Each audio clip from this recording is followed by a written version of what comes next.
Welcome back to Eat the Canvas, where it is my goal to inspire you to grow more of what you eat.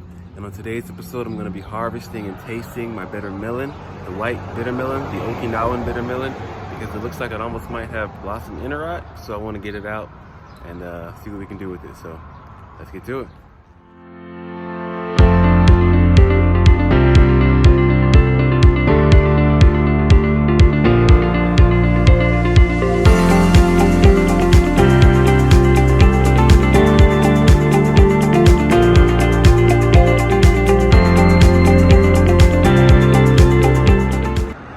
So I'm pretty much going to try to reach that one right there.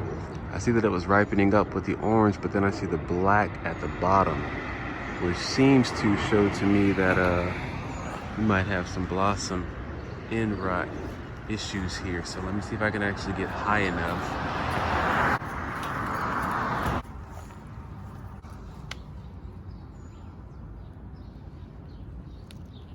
Interesting. Okay, so it was ripening up. I guess this is fine right here.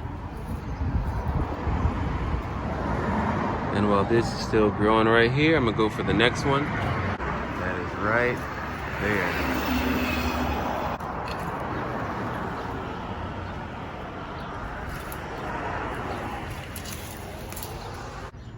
All right, I did a better job with this one right here.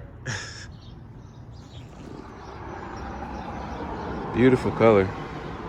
Beautiful color, but I can see even this one that I've been running into the same issue. I see a light orange tint as if it was ripening up, but just seeing how soft the bottom is right here. Maybe that was running into a blossom end rot issue as well. All right, so I'm gonna be trying this bitter melon a couple of different ways. I'm gonna try it once raw, and then I'm going to try it salted for 15 minutes. Supposedly it's to take away some of the bitter flavor from it. Then I'm going to try it boiled in salted water, maybe mixed with a little soy sauce afterwards.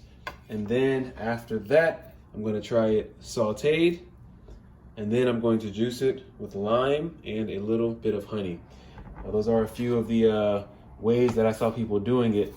So I'm going to try all the different ways and see what it tastes like.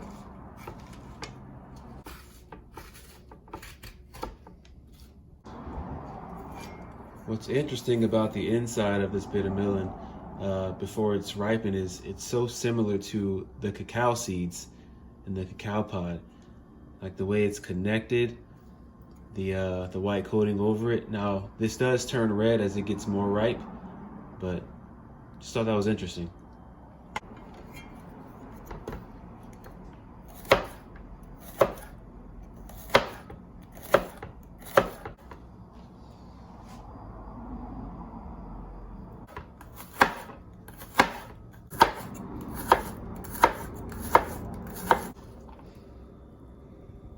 All right, so some of these I will salt and let it sit for about 15 minutes.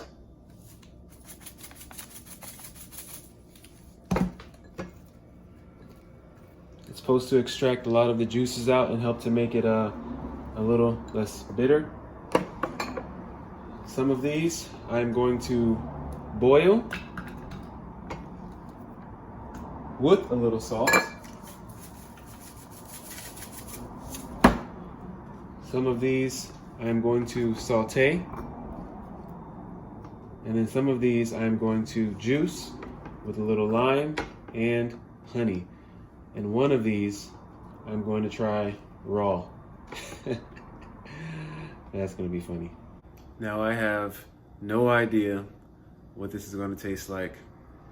I know it's called bitter melon for a reason. I know the white bitter melon, this Okinawan bitter melon, is supposed to be a little bit less bitter and you can eat it raw, so I'm going to try a very tiny piece.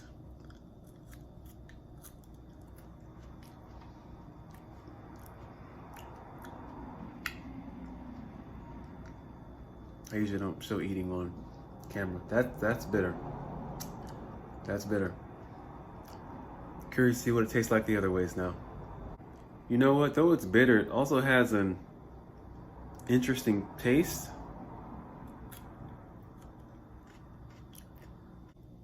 It's not as bitter as I thought it was going to be, or as I saw some other people mention that it was. It is bitter though, but it seems doable. So I would imagine with the salt, with the boiling, with the sauteing, it would actually even make it less bitter. And last thing, the second time I chewed it, I noticed the same thing. It's like a cooling type of sensation that goes down your throat, just with these small little pieces that I've been chewing.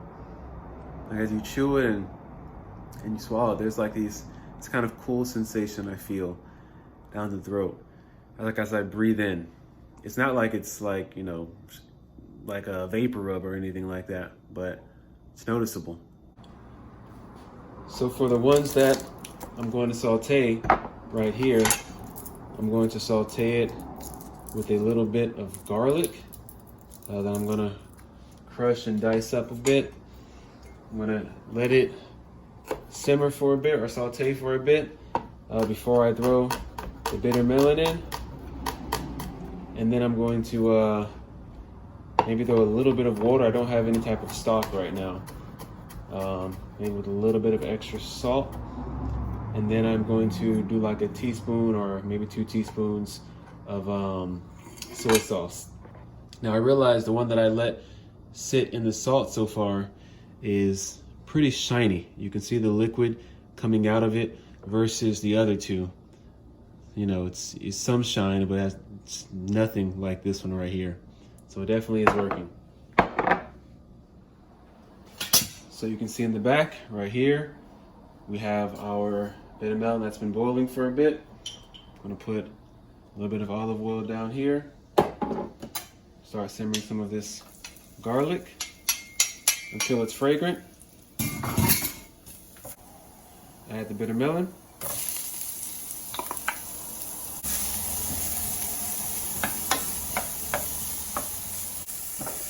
I'm gonna do a tad bit of water. And then about a teaspoon of soy sauce.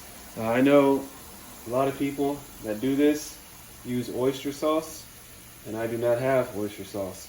And I know that they are not the same. But this is what I have, so I'm using what I have. The one boiling with some of the salt water is ready to strain.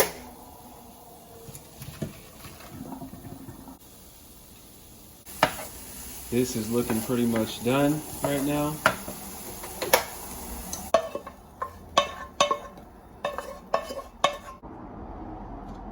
For the one that was boiled and a little bit of the salt water, I'm going to do a little dash of soy, just a little bit. Get that mixed up in there. And here we go for the first two so far. We got our boiled and a little bit of salt water, our sauteed with some garlic, a little bit of soy sauce, both of these. One that's been sitting in the salt. You can see a lot of the liquid. Actually, you can't really see it in the camera, but you'll probably see it now. Just gonna squeeze some of this liquid out here. Put that on the plate in the back. And you can see there's a good amount of liquid that just came from the salt. And then we have our last option right here, which is going to be blending the rest of these bitter melon right here with a little squeeze of lime,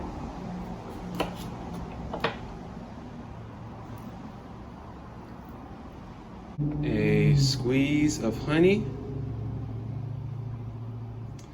and I don't have ice like that, so I'm going to just put in some water.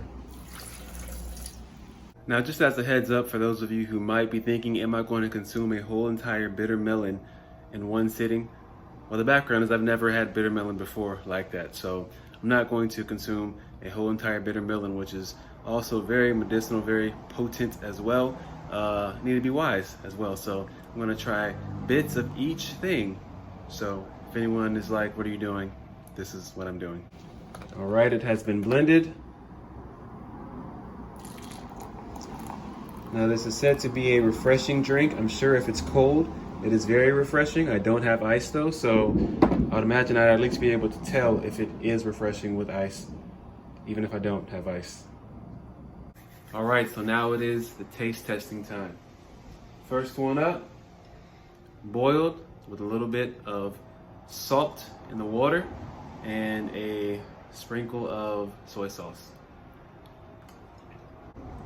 Still has bitterness to it, but it's a little less than when I had it raw. All right, so next, sauteed garlic, a little soy sauce. Probably my favorite so far. Still has its bitterness to it, but it goes well with those flavors. The next one is the raw one that I sprinkled the salt in and let those juices come out. So try this one. That one is actually the least bitter one. So I guess a lot of the bitterness is in the juice itself, because I barely taste any bitterness in that one.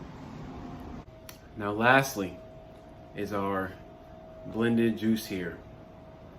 Raw bitter melon, lime, a little honey. I'm not drinking this whole thing, as I said.